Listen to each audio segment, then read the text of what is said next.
This is what we do naturally. Beautiful. Be natural now. Yeah. Now we just have fun. I mean, this is fun.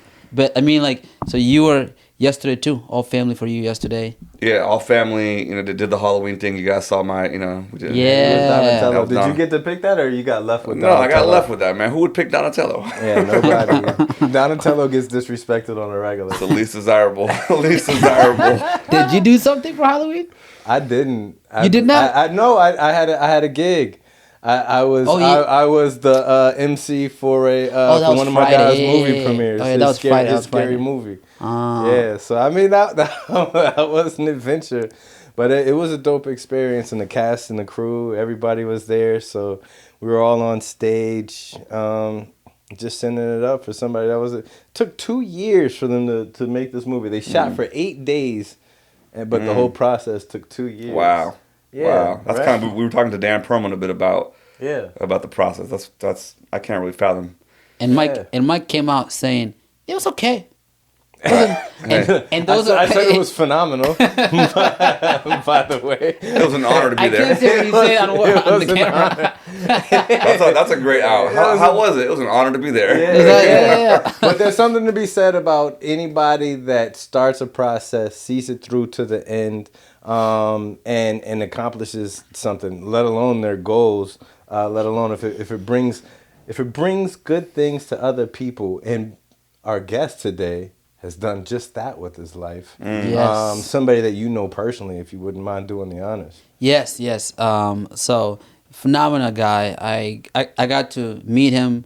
He's a lawyer. We got to sit down with a couple of his client. I was the translator. Immigration lawyer. And sometimes, when you go there, you're there for business, right? But then in between, we just have a fun dialogue, and we're just shooting jokes, we're laughing. And I'm like, this guy's fun to talk to. And on top of that, vast amount of knowledge. And right now, with everything happening, with immigration, with ICE around the corner, this is the perfect literally guest. around the corner. I was telling you guys just to kind of note this as we get into the conversation. Yeah. So Halloween was on Friday, right? October. Yeah. And so hours before the kids in Evanston, and this is the first time we're doing a recording of the episode on a Sunday evening. It's kind of a different vibe in the building, right? It's kind of, there's a beautiful, evening outside, but inside Annenberg Hall is sort of mellow. But a couple hours before all the families and stuff went out on the streets for Halloween, there was a big ICE raid, and the community was out because there was ICE sightings, and there was vans, and I saw my first ICE officer. We were driving to my house. And so that's been on top of mind for Evanston in particular. I think something happened in Wilmette, but things really went off in Evanston. I think 3 people were detained. They happened to be U.S. citizens. One of the ICE officers pulled out a weapon. The mayor of Evanston, oh my God, I think Daniel Bliss, I think I'm getting his name wrong. He, I think, issued a new policy for police officers to basically, I think, go and get the information of the federal agents, right? So that's an interesting dynamic too, like the role of the local police. And then Friday, the superintendent of Evanston Schools sent out an email to all the families saying, today there's no recess because there's fear of ICE, and there's a lot of immigrant families in Evanston. So it was a beautiful day, and kids were all inside because of. So the fear is real. We were driving. There was all kinds of people out with their whistles, and then I think on Saturday there was a pretty massive protest in Evanston, and so things are heating up. So that's on my mind, and yet there's so much that we don't know, and so I'm excited to talk with your friends. Samir, how do you guys? What's the kind of history? What's the background of? There's a a lot of the community members, the Sudanese community members, a lot of the younger people, the newer people, this is Marcus, their lawyer, and my cousin. My cousin's also. It's funny because my cousin's also calling me, and he has questions. And I'm like, and he knows I have Mark coming on the podcast soon. He goes, hey, if you get him, can you ask him this question regarding my case about this? I was like, it's gonna be on camera. Do you want your case to be on camera? Can you give me questions for today's episode? Yeah. He was ask him this and this specific question regarding his case, right? And I was like, I'm not gonna ask him that on the podcast. He was like, no, but how about you call me, put me on speaker, and then I'll ask them. I was like, yeah, I'm not gonna do that too. Right? See how that works. But yeah, but I'm excited. I'm excited to have him here, and he came all the way. Mark, thank you for coming, everyone. This is Mark Atkinson. Yeah, Mark Atkinson. By the way, welcome everybody. This is PCWB. This is sort of another emergency podcast. Yeah. I'm Sepehr, Vakil, your co-host. I'm your co-host, Mike Knight. And I'm your co-host, Samir Abdul. And we're here with the great Mike. Well, I'm going to say Mike. The great Mark Atkinson. Thank you. Very glad to be here. Thank you. Thanks for having me. Thank you for coming, man. I guess let's start out by just asking, how are you feeling?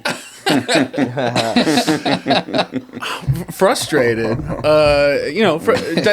Definitely frustrating when there are laws on the books. Yeah. Protecting people, and then you don't see them actually in action. We grow up pledging allegiance to liberty and justice for all, and then you're seeing that that's not necessarily the case. Yeah.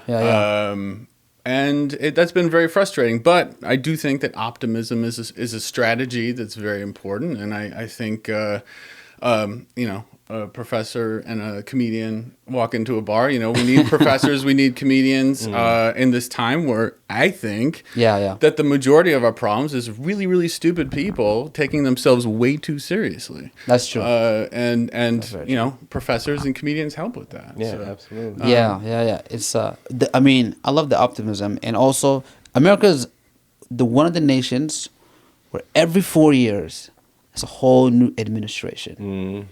That's, if there's any optimism, is knowing that is like, because if you look at world leaders, some countries have like the same leader for the past 20 years, right? America is the only country where I think outside globally, I was reading this, where every time there was like a summit meeting, the leaders are like, oh, America's going through some stuff right now, but give it 3 more years, they'll come back around. I certainly hope so. Yeah, I hope so too. That's where the optimism comes from. I hope so too. Yeah, go ahead, sir. So no, I mean, I feel like you must be busy these days. Very busy. And I guess how much, I know we were talking a bit before we jumped into the episode, but how does your work as an immigration attorney, like what is it like to be an immigration attorney right now in this particular moment with ICE raids happening everywhere, and I don't know what's going on with asylum situations and halts on immigration, and give us sort of a lay of the land. I mean, there is sort of a where the hell do you start at this point? But I mean, from random stops based on how somebody looks or how somebody talks, to court arrests. These things are absurd and just seem to be completely outside the realm of anything I learned in law school. They teach you that racial-based stop and frisks are unconstitutional, but just recently the Supreme Court said that it's okay for immigration purposes. Now, mind you, crossing the border without permission is a misdemeanor, and overstaying your visa is just a civil violation. So, these things are apparently, so terrible to certain people that they don't deserve basic human rights and due process and all that. But yeah, I mean, that we talk about it and we fight against it peacefully and see what we can do, because there's asylum seekers, right? There's refugees, right? And then of course there's like the visas as well. What is the difference between these? If you like, what's the difference between a refugee coming and an asylum seeker? It's practically the same thing, but the way you get refugee status is if you're outside the United States, and then the way you get asylum status is if you're inside the United States. And since we're talking about the current administration, they're talking about significantly reducing the amount of refugees and pretty much focusing on South Africans because that's important. I mean, this is what's happening. In terms of who they're allowing, and this is still happening even though Musk and Trump had a falling out. They got back together. They're back together now, right? Yeah. So was there any halt? Was there any halt? I don't really follow the refugee caps and as much as I should. So I mean I can't really speak with a lot of authority. There's no cap on asylums. You just have to prove to an immigration judge or an immigration officer if you entered on a visa that you're eligible for asylum. So, and I know I'm holding off, Mike, but so like when it comes to refugee and asylum seeking, right? Because there's a misconception here. If you're seeking asylum in America, you've already broken the law and got here. So now you're seeking asylum. But if you're a refugee, you're not in the country. You're not in the country yet. So Right. you're kind of applying to get to America. See if America will You're accept. doing it the right way, which is what people people need to do it the right way. But as far as asylum, there are plenty of people who enter on a visa legally and then declare asylum.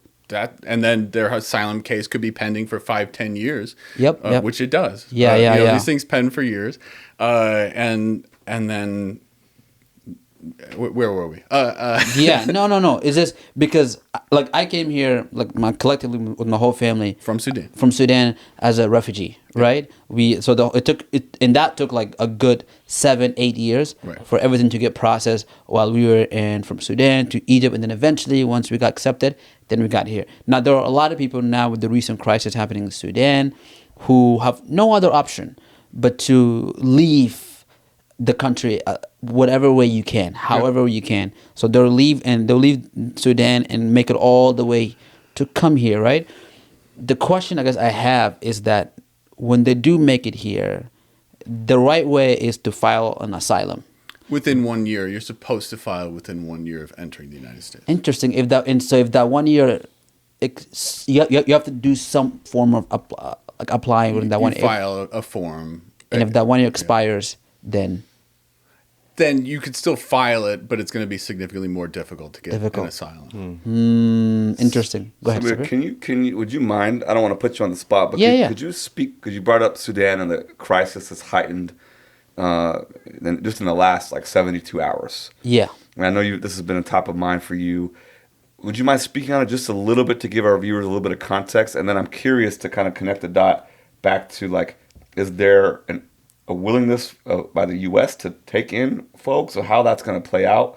But I think if we can kind of just sort of paint a picture for our viewers a little bit about what's happening, why Sudan has been in the news, especially in the last 2 or 3 days. Yeah, of course. Because Sudan, it's the same.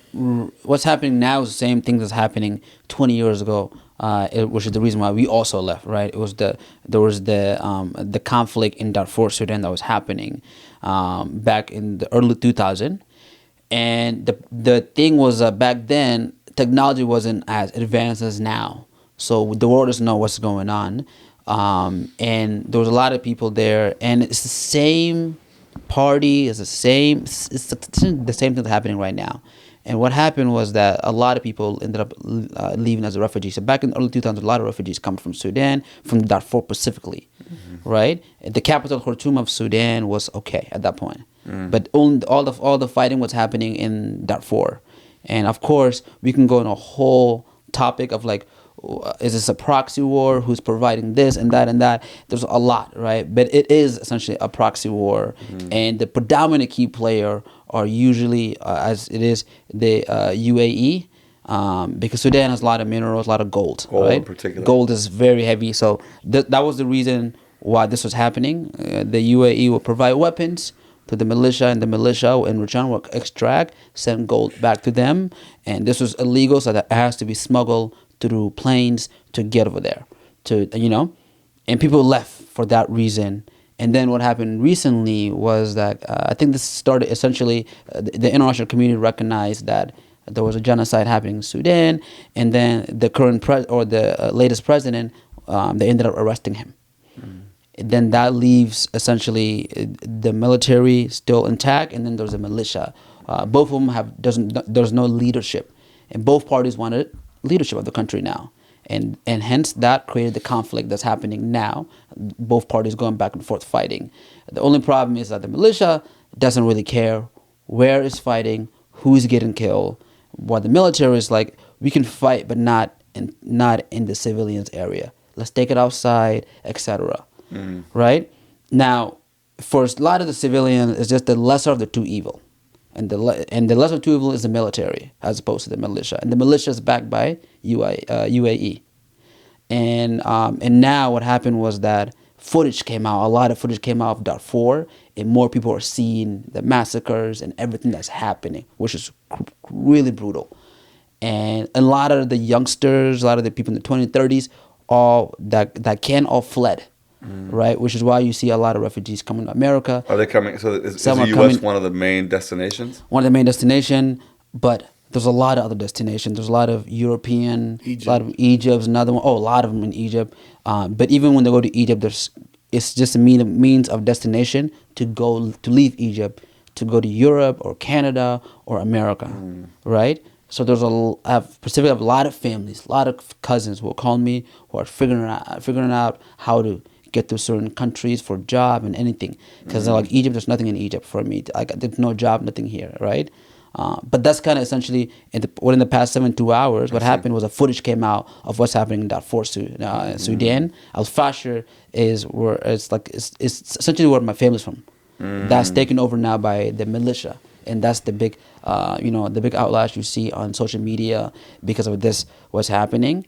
And so it is very interesting to me because usually a lot of asylum seekers, they came here because they have no other option. From whatever country, you know what I mean, and with visa that's kind of optional. Immigration is a little more optional. You get to kind of apply for a visa and get here. With refugee or asylum, it's almost to me like you're escaping something. Absolutely. Right. Yeah. Interesting. And I guess so. I don't know if that answers your question. Yeah, Sepehr. no, definitely. I think that's very illuminating. Mike and I were talking about we want to know more, and we'll have future episodes where we definitely pick your brain more and know more about your story. But so how does this map onto the current immigration landscape and also the Trump administration? Like what's their mindset towards the crises that are happening around the world like that in Sudan? And well, you have something called TPS, temporary protected status, and under Biden there were a whole bunch of countries that had TPS, and that just protects people from removal and gives them work permission. So you have Cameroon, Sudan, Ukraine, a whole bunch of, and he pretty much removed Haiti. That's a big one. Wow. Pretty much removed all TPS for just about everybody, and then the courts it has to go through the court to be done properly. Is that a mechanism to slow down asylum cases? Well, there's TPS and then there's asylum. Those are two separate things. Okay.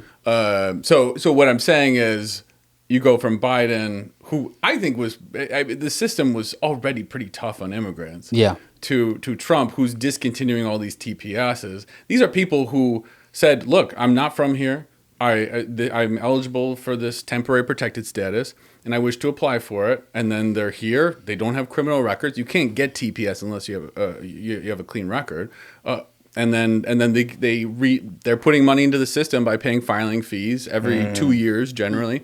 And the Trump administration pretty much discontinued all of that. Wow.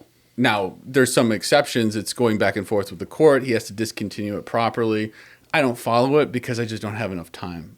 You know? Yeah. But that being said, a lot of people who came through the border under the Biden administration are not people who just snuck in the middle of the night. They're people who presented their passports to an immigration official and said, I'm from this country. I'm from Sudan, for example, and I fear returning to Sudan. Yeah. And then they let them in, and then they're supposed to file asylum within 1 year. Cool. Go ahead. Yeah. So, and I know I'm getting these numbers wrong because I haven't checked in some time. I want to say the global immigration numbers for 2021 was something around 9 million or so came to America, and number 2 was Russia, roughly like 2, just shy of 3 million. And I wanted to ask you, being that, and fact check me please, but the ratio is thereabouts, right? Even if I'm getting the numbers wrong. Are you talking about how many people who are undocumented, or how many people come in a year? How many people come in from foreign countries a year? A year. Yeah. On visas or just crossing the border? That part I would have to, because when I actually looked this up, I did look it up. It was on the FBI's list. Okay. And so Cash Patel's statistics, right? but back before I looked. Okay. Back when I looked was before he was Fair was in office. Gotcha. But are you trying to say that he is less than Not good at 100% math. trustworthy? Are you saying that there's compromising What is attributes to his character after he got in office? Yes, I know. That to say this, being you're probably definitely the expert in the room as far as a bird's eye view, what does America get right about immigration and what does America get wrong about immigration? It's a good question. Well, I would say the United States has traditionally had a policy of brain draining the rest of the world through trying to get people who are qualified, who have special skills, and trying to get them into the United States. And if you're into America First policies, I suppose, then that would be, I guess, advantageous to a country to get smart people into, well qualified people. This is your stance on what's good. What's that? This is the positive. No, but it depends on what vantage point. Sure. I mean, for you personally. For me personally, Right. I do think the fact that the Supreme Court does acknowledge that people without status have due process rights. Now, are they being followed? Not all the time, and significantly less now than they were so in the past. But it is good that people have due process rights. I mean, if you don't have due process rights, we're talking about an administration that says we can't trust the federal government. And yet we're going to trust ICE agents to deliver justice and to determine who's a U.S. citizen and who's not. That's insane. That's absolutely insane to say, we can't trust the feds. We can't trust, what happened during the Biden administration. But we can really trust these armed goons who, some of them have criminal history. It is beyond a comprehension how we've gotten to that point. Yeah. So is there anything America's getting right about immigration? The fact that there is actual due process. Yeah. I mean, it's a fail. I want to couch my terms here, but it's not always perfect. In fact, I would say a lot of the asylums largely depend on the judge or the officer you have. A lot of it do. Yeah. The approval ratings for one judge can differ for a number of reasons. Some judges just take in certain cases and that sort of thing. But also, you would think if somebody's administering justice, that the approval rating would be similar, whereas the statistics are there. You can look it up on the internet. There are some judges with a 5% approval rating. There are some judges with a 95% approval rating. I don't account all of that to be improperly administering justice, but there's that sounds strange. I mean, on the street level, I know that much. Everybody on the street level, if you're being a knucklehead in the streets, when you're in the holding cell, who's the judge today? Right. Of course. Yeah. Of course. All of y'all, hey, get comfortable, because ain't none of us making it out. And if you hear a certain name, even if you've never been in that system, everybody's like, hey, if you got a chance, you got it with buddy that's out there right now. So I mean, that makes sense on a regular level. I get that. And I think just to follow up to what he's saying is also, I guess, is this also hurting America in the long run without us knowing it? It depends on what your goals are in the United States. I mean, if you're looking for a white nationalist state, I don't know. I seriously do not understand what the end game is with this administration. I don't know. But truly, if you're looking to build an economy, if you're looking to build a peaceful society, then I don't know. Having armed goons traveling, walking through Evanston and intimidating schools is not a good way to do that.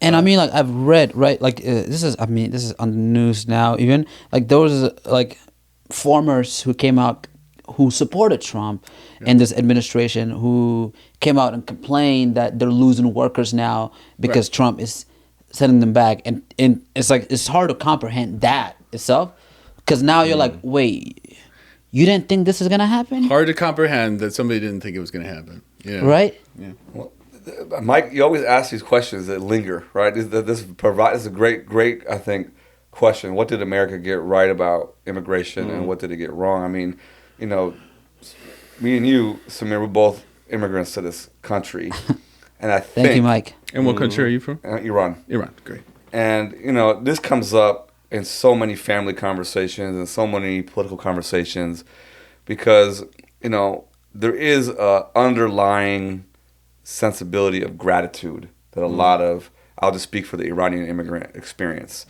that we have towards this country, right? From my own experience I was born in 1983 in the middle of the Iran-Iraq War, which took over 1 million lives, and I was lucky to have parents my parents got student visas. They came. We started at our journey in America in Milwaukee. Right, so it was the Shah and everything. Yeah, it was right. It was after the revolution. So the Islamic Revolution happened, and then the war happened. All these things were going on, and we came to the higher education system designed really, we can call it brain drain in some ways, or we can call it welcoming people and helping them escape difficult situations. Sure, yeah. So there's this underlying, and like America's definition in some ways is like this country of immigrants, nation of immigrants that's been open. So I feel I always feel some sense of responsibility to speak to that. Now I couch that though because in certain conversations politically, I can be reminded by my own family members who might have a different take on the current politics. Hey, you better be grateful, right? Like, why are you talking all this shit about America? Like that kind of thing comes up a lot. Yeah. And my always instinct is I want to be able to talk just as much shit as you. Right? Or as you. Like I want to feel, but there is this, that's, I think, but I do think that's a fundamentally good. I guess my answer to that would be. I would love to still think as somebody born in America and then had lucky enough to live throughout the world and not just visit a place, but live there long enough to like actually activate in the culture, right? To believe that somebody can still be an immigrant, look at America and say, if I go there, I have a chance, right? Because a lot of the immigrant waves, as far as however I get my knowledge, right? You have Irish came over here during the potato famine, right? You have a huge group of Italians come over here to escape fascism, right? You have the Germans that came over here because, what was it again, right? like throughout history, you have gigantic groups of cultures. You have, unfortunately, Asians from China and Japan building railroads. They were put into indentured servitude. That's why if you want the greatest Chinese food, go to San Francisco. They've been here the longest, right? But at the heart of a lot of these humongous groups of cultural waves coming to America, usually at the heart of it is something horrendous happening. Yeah. Right? The Cuban wave in Florida, forget about it, right? But to still think that these folks can come from all over the world, I just hope that America, at the end of the day, being the best bad system, in my opinion, people can still look and go, you know what? That place is cool, that place is cool, that place is cool. But if I go there, I have a chance to start with whatever money I got in my pocket, whoever I got in my group, and I have a chance. Might not make it, but I have a chance. I hope that's But it has still that the way. image. My sense, I guess I'm gonna ask this to you as the immigration expert here, has that image of America, right? That has invited people who are experiencing difficult situations in different countries. Has that image of America as a place to come to? Has that been shattered? That's my sensibility right now. I mean, people are not looking to. Are people in Sudan looking to America right now? Are people in Iran looking to America? Can they? At this point, I don't think that people are able to actually get in. I mean, during the Biden administration, they were acknowledging the asylum laws and international laws that were agreed upon, over 50 years ago. That there's such a thing as a refugee or asylum seeker, and if they say that they're fearing and that there's a credible fear at the border, that they should be let in. They've stopped letting people in. I mean, how could the current rhetoric and the current policies not? I mean, shattered isn't the optimism that I like. It's tarnished, absolutely. But I refuse to believe that it's shattered in the sense that I do think things can get better. But how is this not affecting the tourism industry? How is this not affecting the professionals coming in from all sorts of different countries to work in the United States? Who's going to want to live in a place where there's so many people putting people in these little groups that shouldn't matter, but they do? Mm-hmm. Yeah.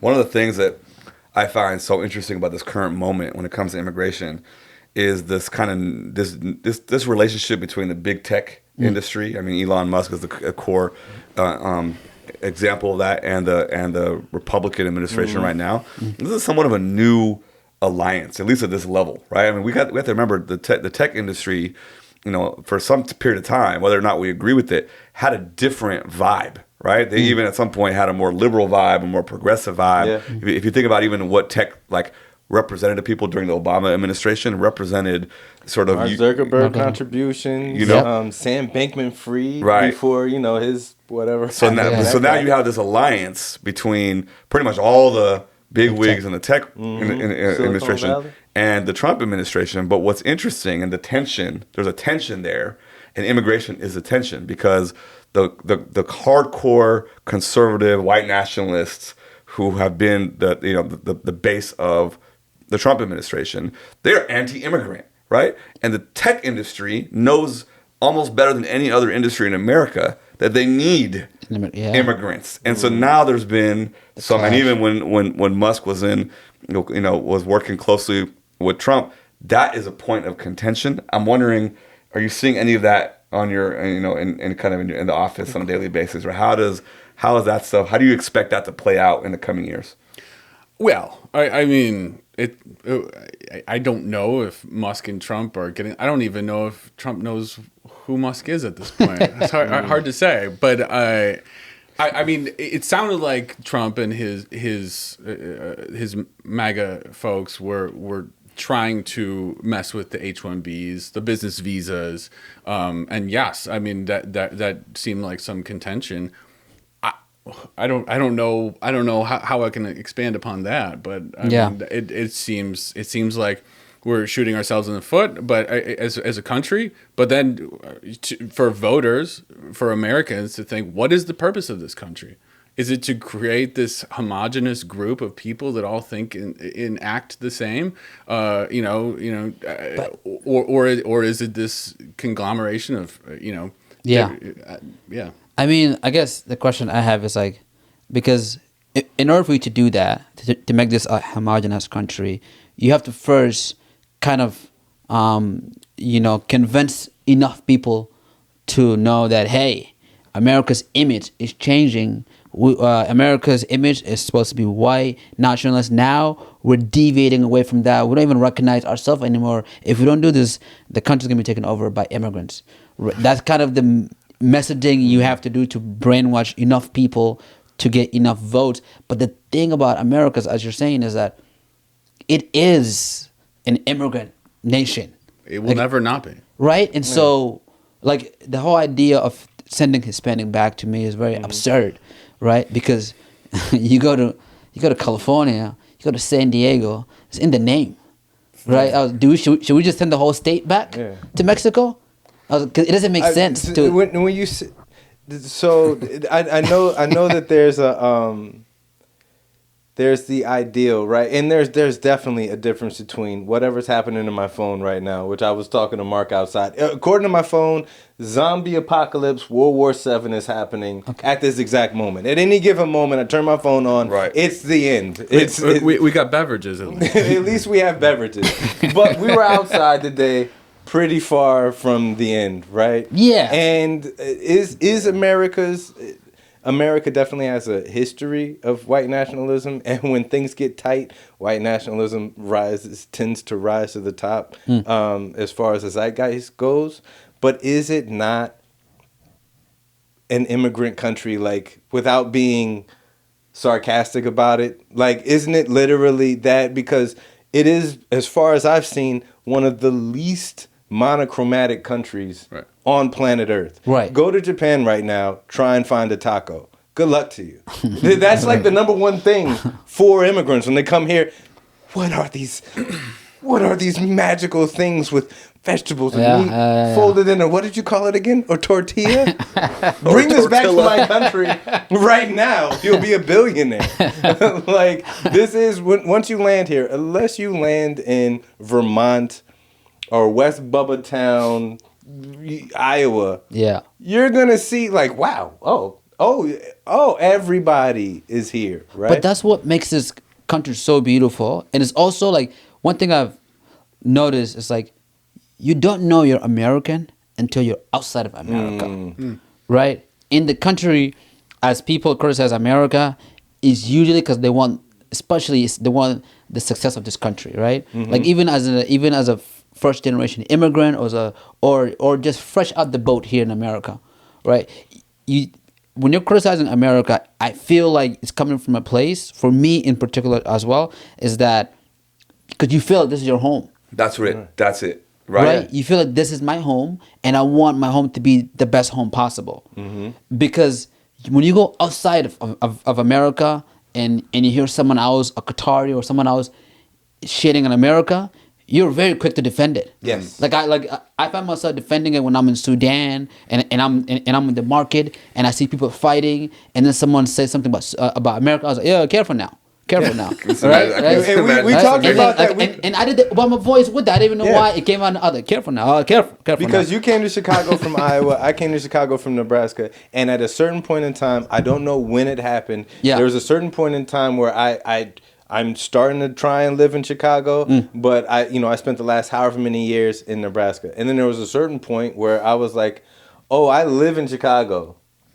I identify as a Chicagoan, and I'm going to go visit my OGs in Omaha. You came out from California, but now if you go back to Cali and somebody's like, the White Sox stink, deep dish pizza, you'll be like, what? Chi-town, baby.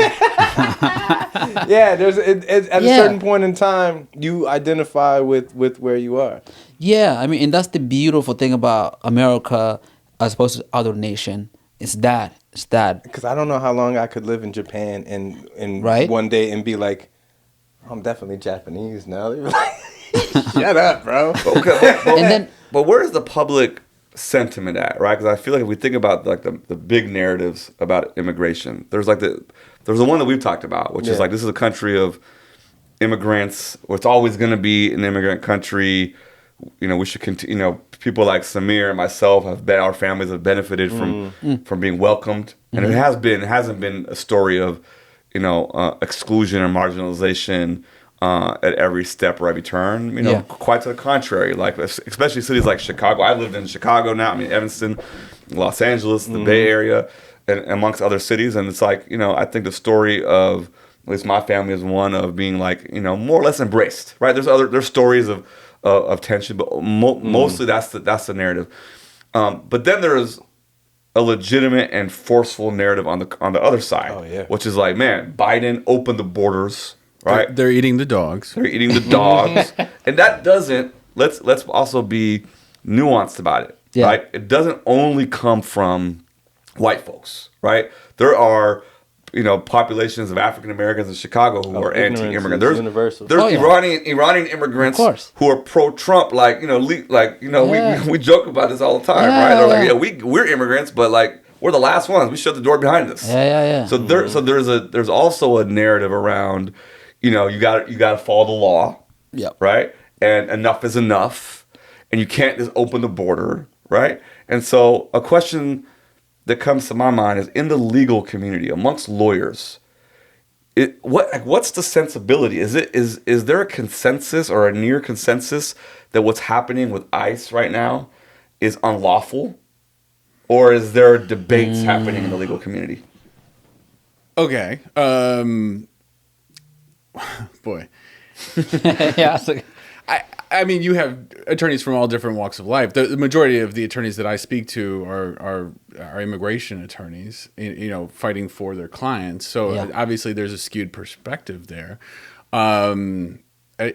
There is an enormous question on whether people who did not enter with permission are eligible for bond if they get detained. Which, I mean, if you cross the border as I said, it's a misdemeanor. You cross the border, you get caught, and then you have some sort of asylum case or some other case. Maybe you're married to a U.S. citizen or something, and don't have a criminal history. I mean, I think most people wouldn't want that person to be to be detained, if anything, just for the expense of detaining that person. Yeah. I mean, I know people who have been detained for 6 months for what? It didn't happen that much under Biden, and I thought that was a good use of resources. And apparently Pritzker is refusing to provide detention areas for the majority, state funded detention areas for immigration. So it sort of does there's a negative effect there, because then they send people to other states that will allow detention, which is sort of a nasty thing to do. Now you're stuck in Indiana. Your family doesn't know where you are. So he's not getting his hands dirty. Well, I mean, I think what he's doing is good, and then there's a very passive-aggressive, response, which is like, okay, well, then we're still going to detain him, but we're going to ship him over to Kentucky. That's sort of a nasty. But then, if it's in Kentucky, it becomes Kentucky's jurisdiction, right? Yes, which is, it stinks. I mean, I can attend some of my clients' hearings through web, but most of the time, if somebody's in Louisiana or Kentucky, I would say you're going to want to get somebody who knows that judge. I mean, it does really help to know the judge's level of thinking and all that kind of stuff. And would you also say, just piling back to Sepehr's question regarding between the legal community having different beliefs, would you also say that's the same thing with the judges as well? I mean, we can talk judges in Chicago. I can talk judges in Chicago, meaning there was a surplus of judges in Chicago, and they're great judges. There was a surplus of judges, but they were deficient in the amount of government's attorneys. So things were really slowed down. Now, under Trump, 3 judges quit on the same day. 5 judges were fired. In the city of Chicago? In the city of Chicago alone, 2 judges one was the head judge of the entire country, and the other one was the head judge of this jurisdiction here in Illinois. So, I mean, I haven't counted, but at least 8 judges were either let go or they quit on their own accord. And Trump got 2 people elected to the Supreme Court, no? I believe so. Yeah. 2, more than 2. 3, I think. 3, I think. 3? Yeah. Is the intention to this to get rid of these judges and is to slow everything down, essentially?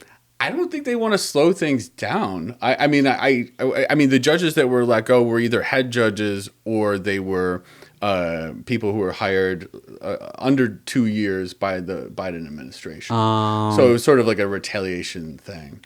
I guess what was underneath my question was that if I make a kind of a comparison to my world of academia and higher education, I mean, this is no surprise to anybody, right? Like the Trump administration has made, no bones about making higher education its enemy, right? Yeah. And most professors, whether you are in biology, engineering, the social sciences, or humanities, are fairly clear that the Trump administration is going after knowledge production, going after basic research, that the First Amendment is under attack in American universities, which is very core to the functioning.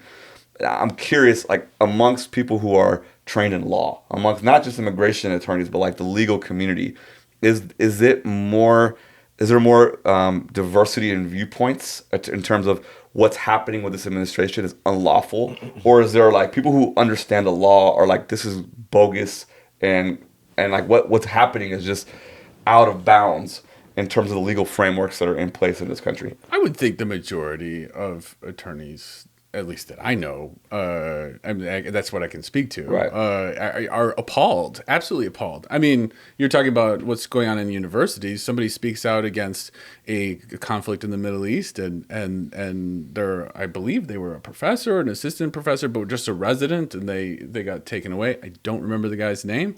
Maybe you do. I don't know. Yeah. But I mean, these things are happening, and that it's the First Amendment for a reason. If you don't have the ability to express yourself, then you have nothing. And I know the other side thinks that the Second Amendment is the most important. But I mean, how could the First Amendment not be the most important? Do non-citizens have different First Amendment protections than citizens? No, if you are inside the United States, you have the same constitutional rights. I mean, you have the same constitutional rights, criminal-wise, due process. You have same constitutional rights of privacy. It doesn't matter if you're, at least it shouldn't, whether you're a resident or a citizen. And that is absolutely appalling. And people should be able to speak out against things that they believe are wrong, and that's again, it's the First Amendment for a reason. Are there still any effects from the Patriot Act, or is that did that even have like a shelf life, or it's I think the Patriot Act is. Can you guys define what the Patriot Act is? Well, he was talking about due process being one of the benefits to the American immigration system. Under the Patriot Act, I was following directly after 9/11. Please correct me. I'm going to get most of this wrong, I'm sure. But directly following 9/11, the federal government came out with the Patriot Act, which kind of basically gave them permission to listen to your phone calls, wiretap, check. They kind of relax some of the amendments of America in order to pursue terrorist activity. And that also came up with, they were shipping out perceived immigrants to Guantanamo Bay, which is outside of America's jurisdiction, which also means that they didn't really have to worry about the waterboarding or any following any rules. They're in Cuba. So, but I was asking because I don't know if that. I stopped thinking about it, and now my phone says "Ask app not to track you," and I'm like. Somebody getting like stabbed with a fork is gonna ask the guy to not stab him with the fork. How often does that work? Never. So no. And I think advocates of the Patriot Act are like, relax. This is just to stop terrorism, and it's like, well, who's deciding what is terrorism? Who's deciding what these things are? Same thing Giuliani did with the RICO Act. Like he was like, "Ooh, look at this."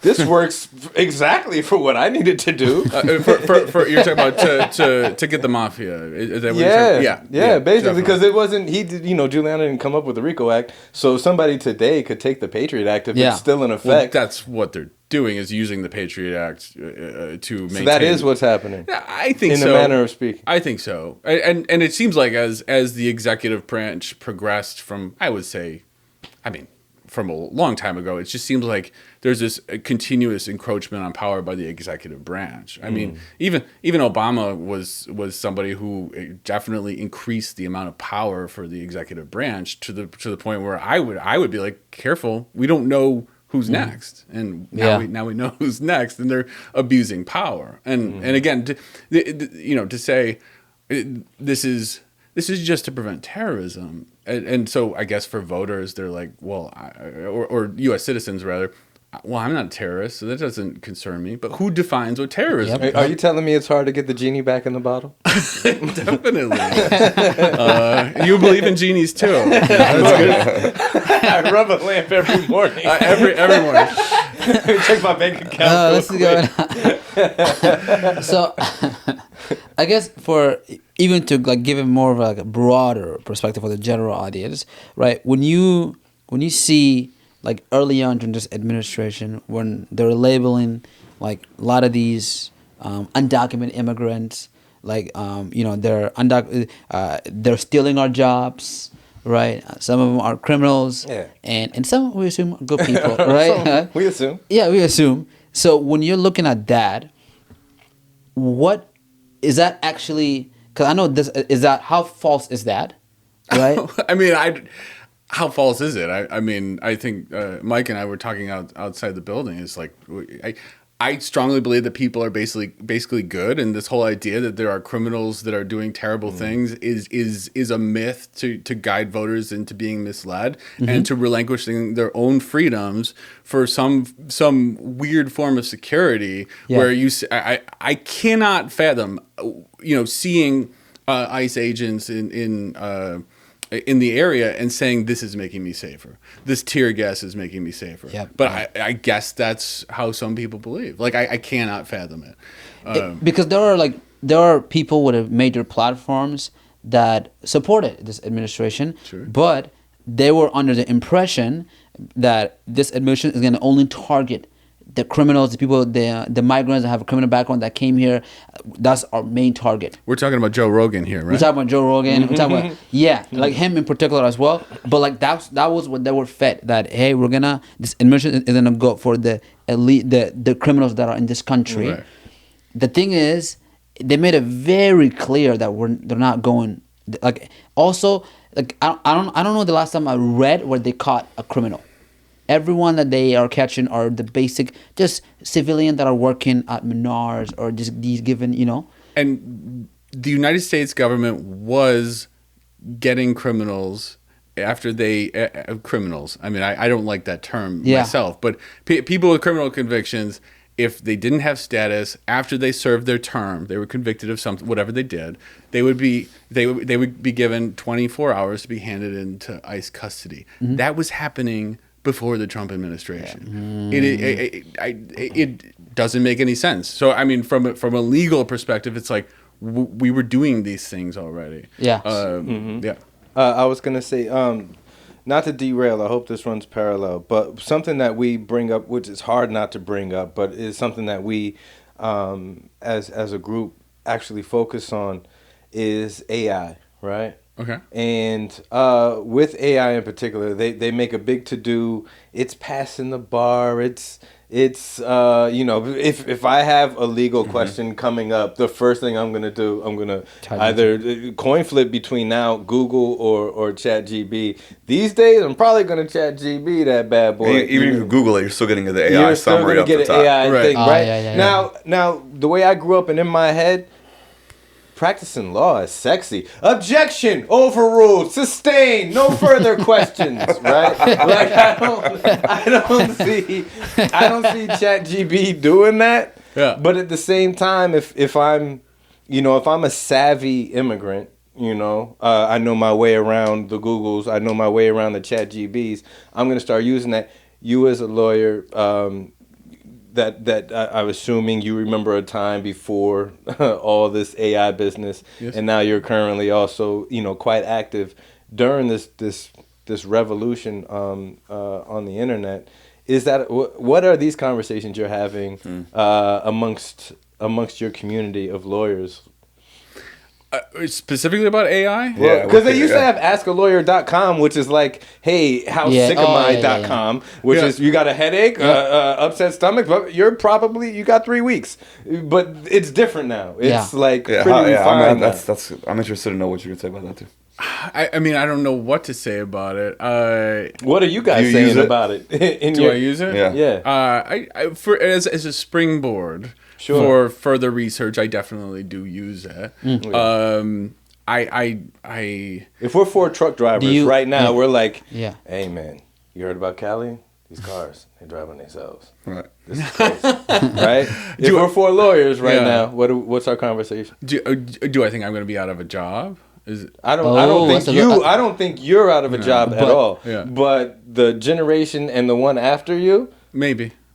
Wow. Because there's a big debate, in this building and education and K-12 and universities about is AI good? Is it bad? Should we use it? Should we embrace it? How do we do it? Is it good for language? These are active debates. Yeah. Is it similar in the legal community? I think so. I think there are definitely some debates as far as the absurdity of, one side gets their AI generated brief and then another side gets their AI generated brief, and then the judge could use AI to brief those two things and then to come up with a decision based on computers. I mean, like, we're not that far away from doing that. Wow. I mean, how a judge could do that right now. You just plug and chug the briefs and see what AI comes up with. To go back to kind of an earlier part of our conversation.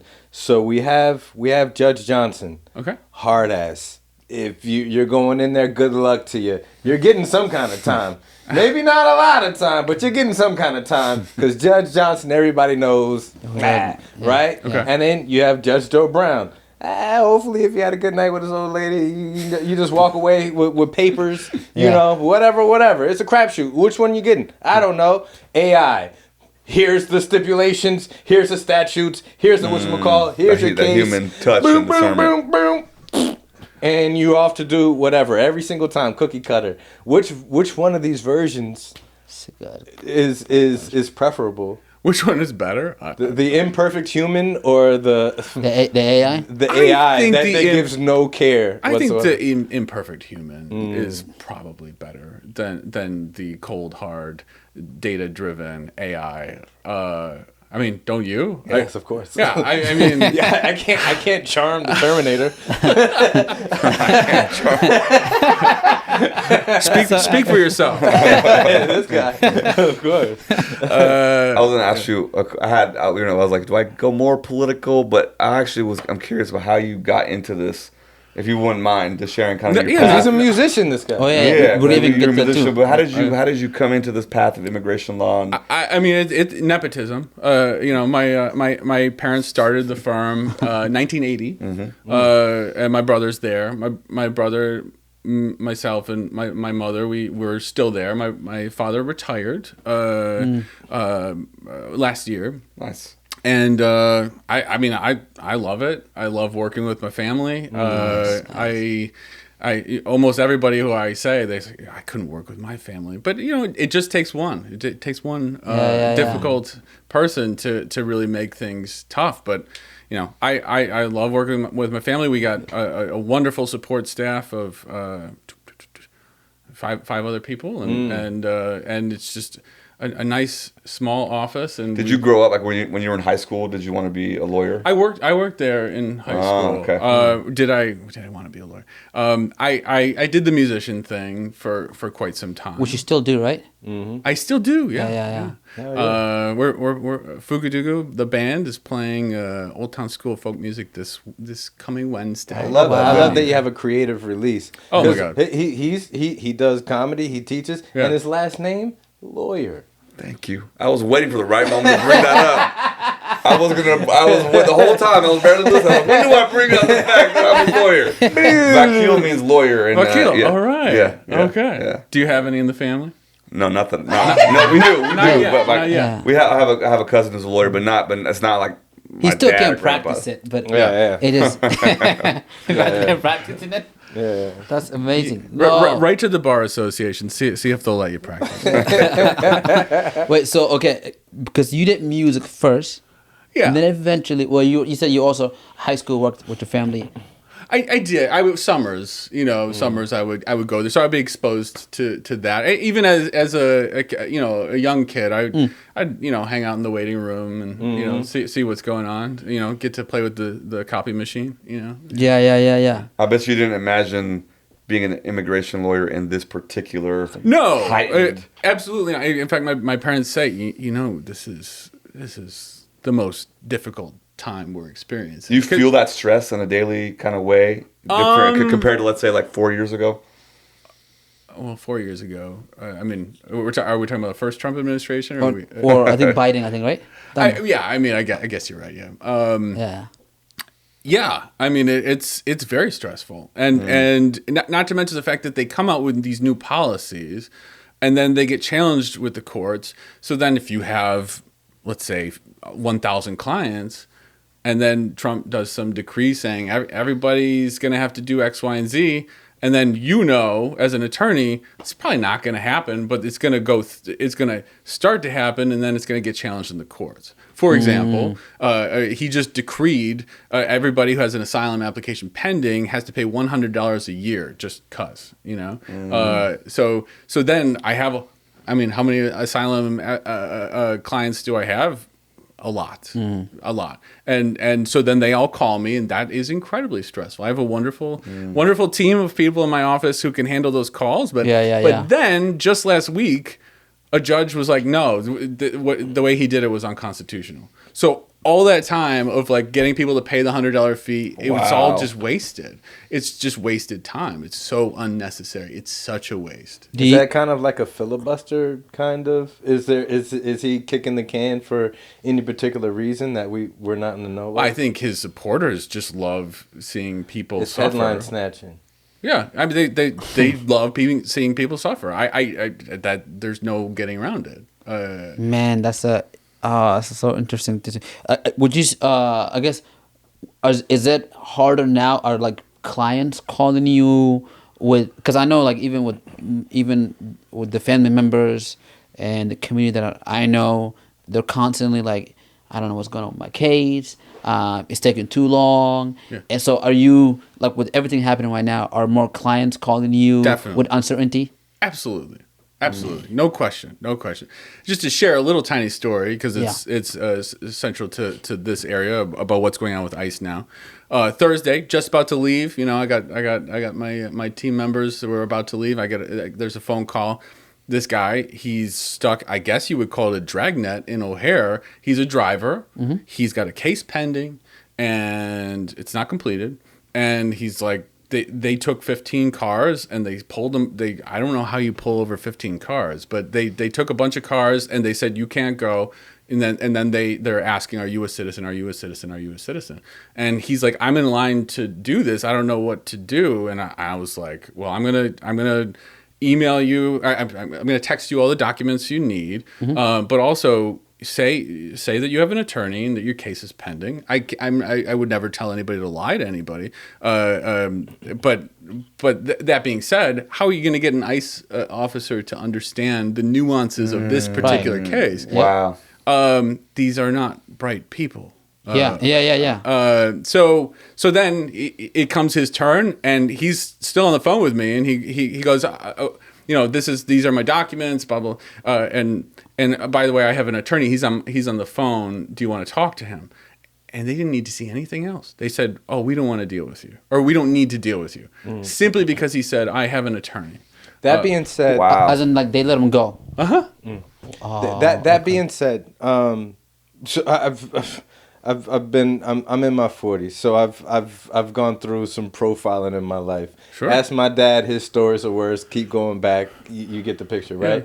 Yeah. And without giving away your practice, we definitely want people who have these questions to come see you and get the best information. But anytime I get a chance to interview with a lawyer or talk to a lawyer, I always ask the same questions. When and if I get pulled over, what is the best thing for me to do? Now, if you're an immigrant, right, and you're in America, boom, ICE, you can't get away, or whatever, what have you. You get the knock at the door, you can't get away, blah, blah, blah, blah, blah.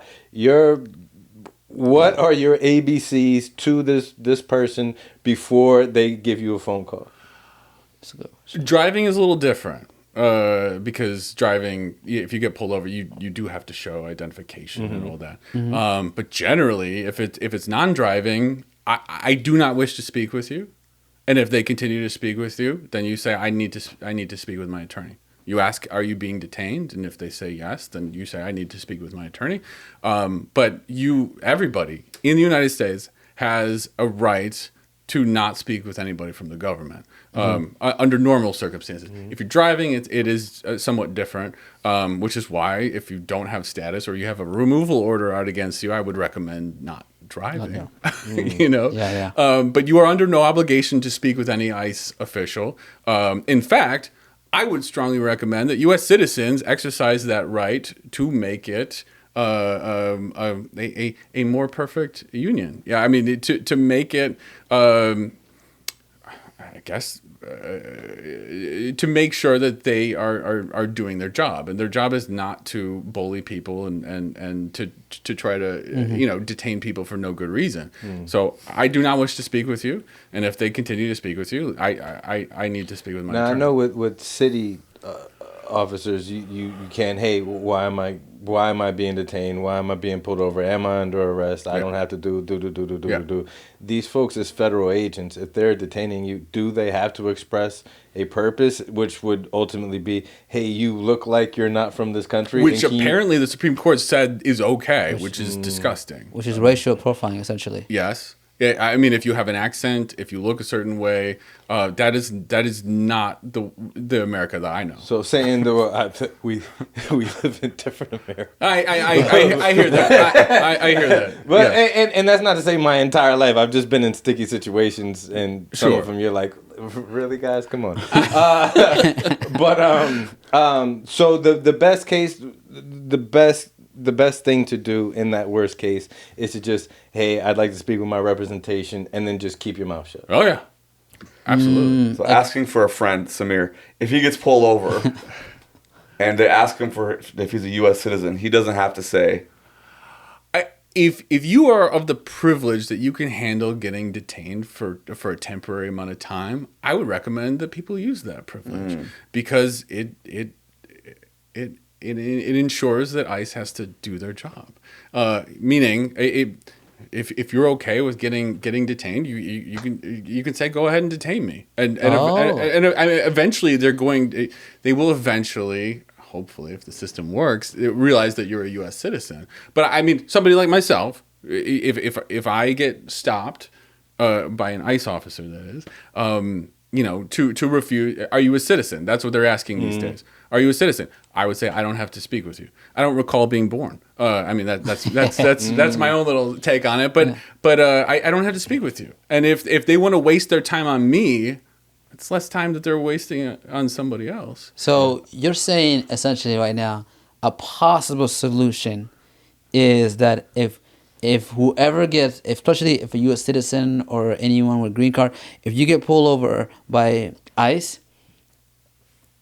go with them in a way, make their life harder. That way they will. If that's what they want to do, if they want to do dragnets, then why not exercise your constitutional right? And which is more, they will say that's obstruction of justice. I will say my client's constitutional right to not have to speak with somebody is significantly more important than whatever it is you think you're doing. This city in particular, I've seen the city fighting back against them. The whole neighborhood's out. People are blowing their horns. They're doing alerts. You yourself, to go back to when we were talking about Sudan. I mean, you're definitely like upping the energy on getting the word out. Yeah. Is that in your community? Are these talks starting to hit close to home? Like in your community, based in, because we're talking about what's happening in Sudan, actually in the motherland, but in your community here in Chicago, how's those conversations going? The conversation about ICE or with ICE. Yeah, I mean, it goes back to what you said. A good 80% to 85% of the community are like, absolutely, this is horrendous. Right? There's always a good 15% are like, great. Let me close the door behind me. I got here, right? Right? We all have those.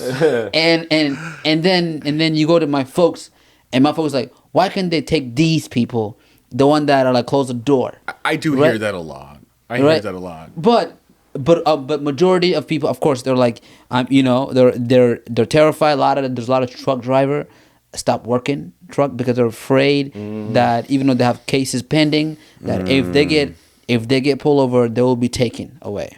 So there's a lot of people that quit that, and yeah, it brought a lot of fear, and also not to mention amongst the community itself, amongst white folks and other people from the community, there was a division that this administration is creating to be like, if I'm white, I'm like, hey, I'm okay. Nothing's gonna chances are you may be a citizen, but maybe you have a family member who's not. Like there was that division that the administration created. I'll get pulled over by a city cop, but I'm not worried about getting pulled over by ICE. Right. And if I do 30 seconds into our conversation, they're like, all right.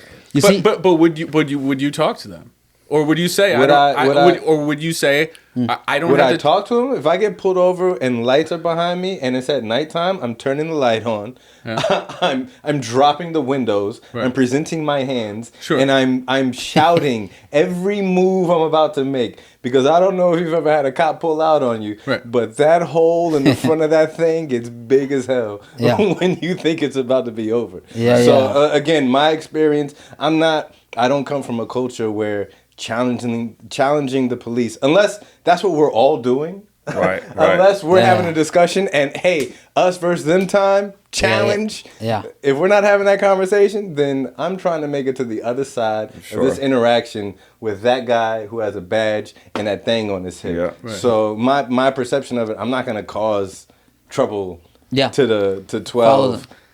I'm for an ideal, and unfortunately, to a degree, and I'm not captain of Black America, but to a degree, when things start to happen amongst the immigrants in America, and again, this isn't all Black folks, Black culture, but I'm confident that this is a section of Black culture. You're talking about your 15 and 85%. There's going to be a section of Black culture that's like, they've been hanging us up by our big toes for the last hundreds of years and woo woo woo, and now everybody's focused on them people. My SNAP benefits is finna go out. Yeah. 2 days ago. Who's worried about us? That's a real We thing. keep looking over that. Yeah. So that's a big part of our community, which is why do I care about them? So It's like I have issues right now, and I was born here. My daddy was born here. My bop, bop, bop, bop, bop, bop, bop, bop. So it is. You'll definitely sympathize, but there's a part of the Black community that they'd have to look over their own problems to see somebody else's problems, and it's not going to happen. I'll tell you, like I'll even give an example. Like an example to this was like when there was a video I posted like a while ago, and I remember in the video there's a lot of comments, and one of the first comment was about it was a Black woman who immediately replied back right away, and she was like, "Hey, you should just stay quiet. This is not like as a Black man, this is not for you right now." And it was like, let them handle their fight. When we were suffering, they didn't speak up. Now that ICE is here and predominantly targeting brown people and Hispanic, let them fight their battles. Because if it's us, they're not going to fight for us. That's the first comment that I got. And I'm like... It represents a sentiment. Right? In And I'm just like, obviously, the only thing I said next to her was like, that's how it starts. You get one minority, and then eventually, then you get rid of that, get another minority. By the time it comes back to the only minority left, it's too late. There's no one else there to back you guys up. It's just the idea of conquer and divide, essentially, right? But like that's the feeling.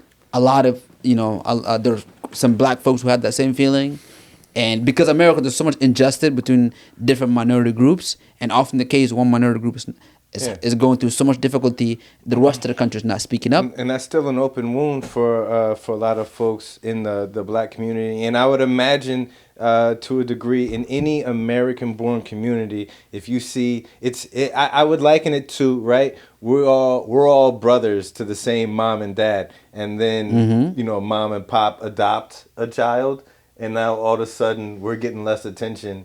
You could more than likely build up a level of animosity to it's like we just adopted. I'm actually I was in your belly for 9 months. I'm glad you brought that up, Mike, because I do think that a lot of folks understand politics through the lens of being in a family. Meaning if somebody else in the family gets something good, then resources are being diverted away from me. Sure, yeah. I strongly encourage people to think otherwise, especially in the realm of a big country, when people are supported. And I mean, what happened to all sorts of minorities in the past in the United States was just absolutely terrible, and people did turn away, and it was horrible. But at the same time, focusing on the lens of now, if there's a group being mistreated, building that up, building everybody up and together. You're the idea of separating and dividing and conquering. That's what they're doing.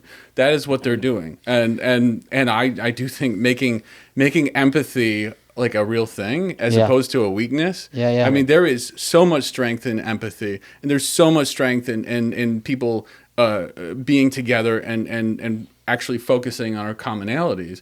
But you're right. Why should people care? But I think in the next couple of years, we're going to learn exactly what you said.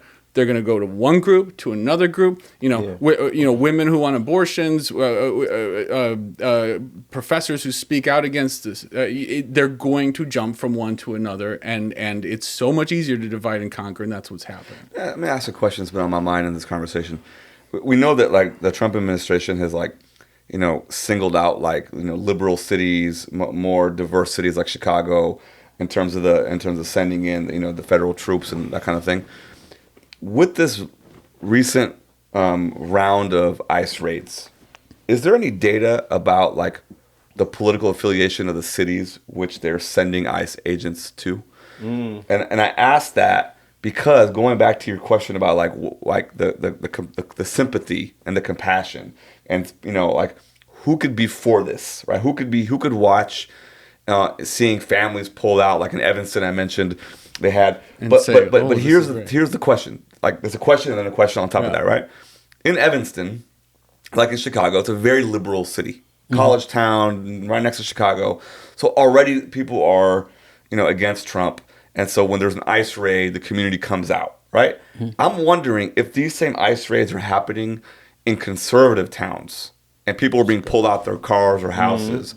Are community members who are politically affiliated with Trump, are they facing a moment where they're having to either go with their politics or go with their neighbors?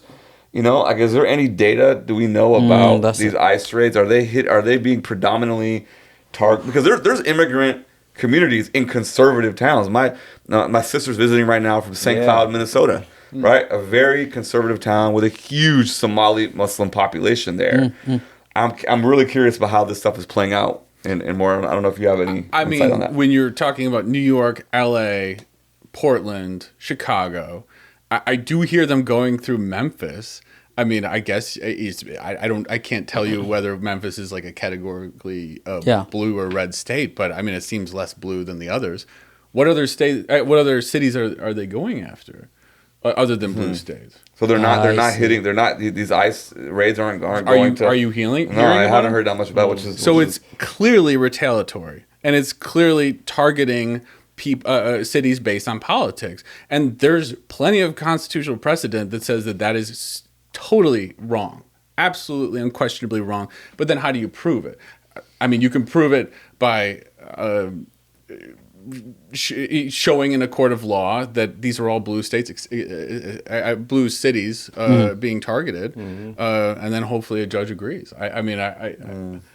All right, leave us with some. You're an optimistic guy. You play music to deal with the stress and express yourself. Definitely. Well, this has been super insightful already. Thank you. What are you doing personally to kind of feel optimistic and hopeful and deal with the stress? Is it the music? Is it not other outlets? How are you coping? I think if somebody cares, somebody's empathetic and they care, I do think being social is a revolutionary act. Getting people together, it's so isolating, especially with COVID, being this people gravitating towards staying indoors and all that kind of stuff. It is a revolutionary act to get together, and not even politics. But that being said, there was the No Kings March, and it was absolutely. I don't know if you guys were there or not. Stacked up on snacks. I was. You were there. I think I saw you. No, it was a lot. Taking all the Was Mark the one giving me the snacks?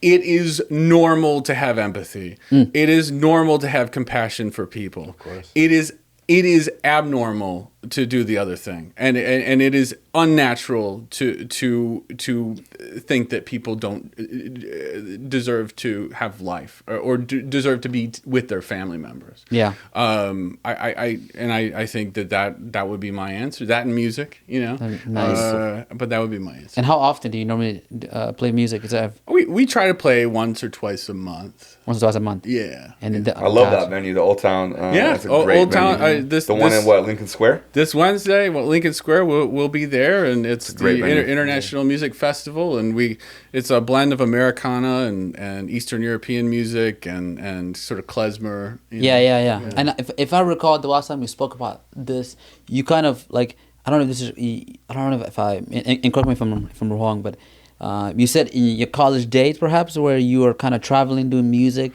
Oh yeah, I mean, I more of that. I was in a few bands, some cover beautiful. bands, some not cover bands. Yeah. Nice, nice. That's dope. And music is a universal language. You know, it's Yeah. one of the Absolutely. few things on the planet that brings everybody together without It question. sure does. Yeah, It sure yeah, does. that's dope. That's also running in conjunction with the career that you have. Yeah.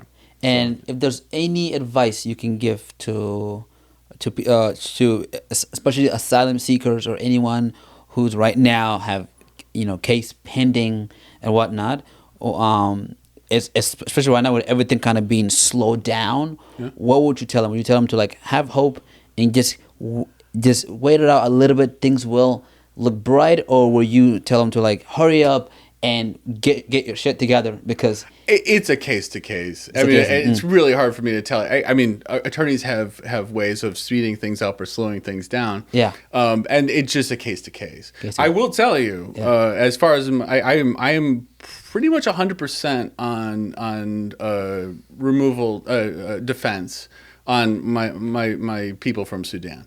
So I mean, the system in Chicago, the immigration judges recognize the terrible things that are going on in Sudan. I think it's 100%. And I have lots of clients from Sudan, and again, that's optimism right there. It is. And before we start actually officially closing out, name of the firm, easiest way for anybody who watches this channel, this episode, that could use your services or recommend your services. It's the Atkinson Law Office in Chicago. Atkinson Law Office in Chicago. We can link it in the notes of it. I prefer you don't. Okay. I know. No. Let me remove it. I did a story. Enough. Get it. It has to do with the amount of business that we're. But I mean, I thank you. But yeah, it's the Atkinson Law Office. Beautiful. And then last thing, I know so much question we asked today. Last question for me will be like music wise, right? Music wise, is there like venues in Chicago? If people want to reach out to you, how would they reach out to you to get you guys? I mean, it's Fugu Dugu. You can find us on Facebook and all sorts of different platforms. Beautiful. Fugu Dugu. We're on Spotify. Check us out. We'll check you out. Thank you. Beautiful. And I suppose I would thank you guys now. Is this now a good time? Yes, proceed, Thank please. you. Yeah. Thank you so much for having me on. It really means a lot to me that everybody's given a platform to talk about this stuff. So thank you for coming. Thanks Thank a you lot. for coming. Appreciate you. Great Mark. conversation. Right. So that brings us to the end of another emergency episode of PCWB, Professor and Comedian. Welcome to a bar. I am your co-host, Mike Knight. And I'm your co-host, Samir Abdul. Guys, and I'm Sepehr, Vakil. Do us a favor, hit like, hit subscribe, share it. We're getting momentum. We're in season 2. We have some great things on the horizon, but we need your support. Yeah. Thank you, guys. Big shout out to Mark Atkinson. Yeah, pop. Thanks again. Thank you, Mark, for coming. All right. And that has been it. See you guys next time. See